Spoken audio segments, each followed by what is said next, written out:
Another nice weather today, and it's really quiet actually for whatever reason. I guess it's always nice. And what I read today, how about this one? It seems like people are criticizing the US in terms of releasing this drone video of sort, I guess you could say, where this one dealt with a drone dropping a grenade. And you can see here it was posted, I guess, officially by a US account, by the US Army. It says, "Have you ever seen a drone drop a grenade?" So what's the big deal? Apparently it is what it is. It's literally just a video explaining about them using a drone and dropping a payload, in this case a grenade per se. Like it says in their post, watch soldiers from 7th ATC, the Joint Multinational Training Group, Ukraine, and 173rd ABNBDE executive, the Army's first live grenade drop from an unmanned aircraft system in Grafenwohr training area, Germany. So the reason why this is generating a lot of criticism is because it makes it sound like this is something revolutionary, I suppose, with the way they posted it. And people are basically expressing how they've seen this so many times from other places as well. People dropping, for example, things like missiles and stuff, I mean, believe it or not, and how there are different types of smaller drones that actually just carry the payload and is kind of like a kamikaze type of drone as well. So you could imagine with that backlash, it seems like apparently they felt, okay, it's not good to leave this up on the internet anymore, so they took it down officially from their account. But as you know, it's the internet. Once you put it out there, it's there forever. I guess officials in the US aren't having too much luck in terms of PR and drone related announcements, I guess you could say, huh? Especially when it comes to things like videos and so forth online, I guess. And in terms of officials using drones, how about this one? Was kind of interesting. Imagine having all the power in a country, for example, to send all these drones on commands or something like that to carry out some kind of mission, and you did it without, I guess you could say, permission. This one here says drone commander suspended over drone dispatch to NK allegedly linked to martial law. The Defense Ministry said Monday it has suspended the head of the Drone Operations Command over suspicions that military drones were illegally dispatched to North Korea last year as part of preparations for former President Yoon Suk-yeol's imposition of martial law. Major General Kim Yong-dae, commander of the unit, was separated from his duties Monday pending suspension. The Defense Ministry said, a day after an arrest warrant was sought for him in connection with the investigation into Yoon's failed martial law bid last December. A special counsel team led by Choo Eun-suk filed for the warrant for Kim, who has been in custody on charges that include forging official documents. The investigation team suspects Yoon gave direct order to the drone commander in October last year to dispatch drones to North Korea without reporting to the Defense Ministry or the Joint Chiefs of Staff, aiming to provoke military provocations from North Korea to allegedly justify the martial law imposition. The Seoul Central District Court, however, rejected the warrant request Monday, noting a detention would excessively restrict his defense rights. Kim has squarely denied his role, refuting any connection between the drone dispatch to the north and Yoon's martial law declaration, and arguing that the drone dispatch proceeded legally under the JCS's orders as part of the response measure to the North's balloon campaigns against the South. Well, who would you believe there? But that is kind of, I guess, interesting in that regards, where again, it's kind of like an official issuing a command that wasn't technically, I guess, going through the proper channels.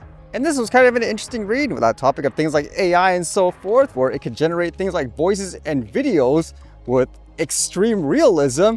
There are a lot more scammers using things like that to try to fool people, especially with voices. So how about this one? This one says, OpenAI Sam Altman warns of AI voice fraud crisis in banking.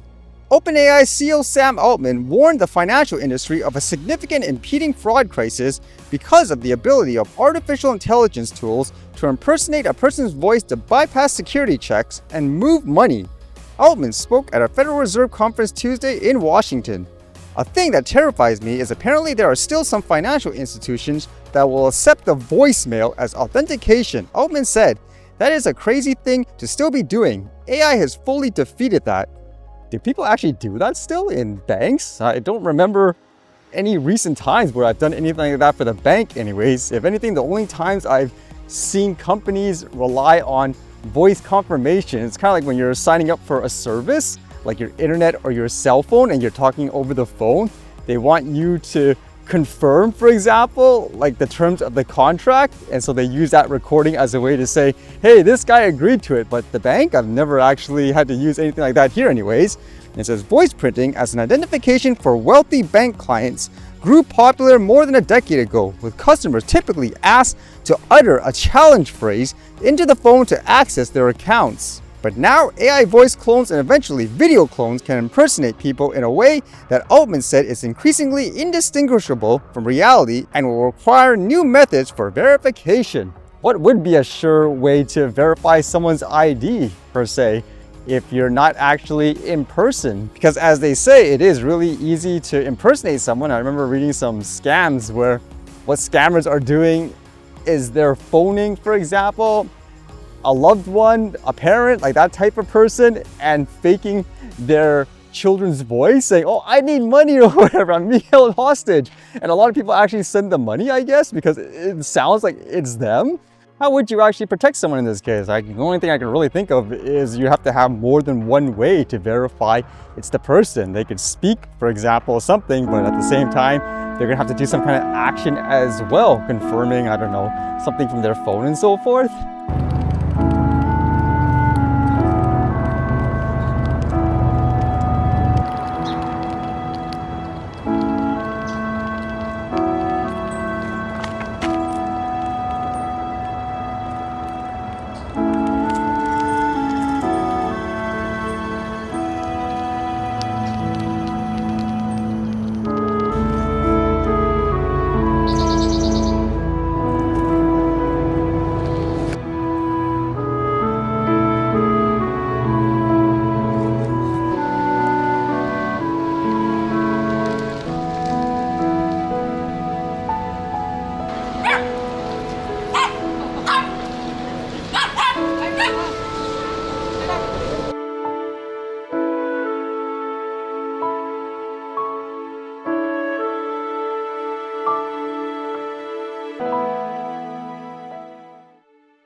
All right, see you guys later.